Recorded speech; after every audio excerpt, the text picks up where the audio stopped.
ஒரு பொண்ண பார்த்த மாமா. பொண்ண நீ பாக்குறது சரி, பொண்ணு ஒன்ன பாத்துற போது. அட கண்ணடிச்சா காதல் வரும் சொன்னாங்க. என்கிட்டயும் சொன்னானுவலே.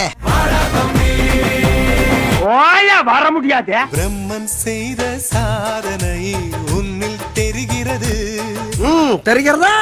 அம்மாக்குள்ள ஒத்த மரம் அங்கே போவோம். அங்கிட்டு வேண்டாம், இங்கிட்டு போவோம். அத என்கிட்ட ஏன் கேக்குறீங்க? உங்க இஷ்டம், நீங்க எப்ப வேணாலும் வச்சுங்க. ஆமா, எங்க? அம்மா கேக்குறியா எங்கன்னு? ஒதுங்கி போக மாட்டேன்டா. அதுல ஏதாண்டா கால வைப்பேன். நீ போகும் பாதையில் மனசு போகுதே மானே. அப்படி நீ பின்னால போக வேண்டியதான ப்ராப்பர். தண்ணி அடிக்காத தாடிய வளர்க்காத. நான் அப்படிதான் பண்ணுவேன். ஓடு வேண்டாம் மேடையில கால மேல. ஒண்ணும் போட வேண்டாம்டா நீ. ஏன்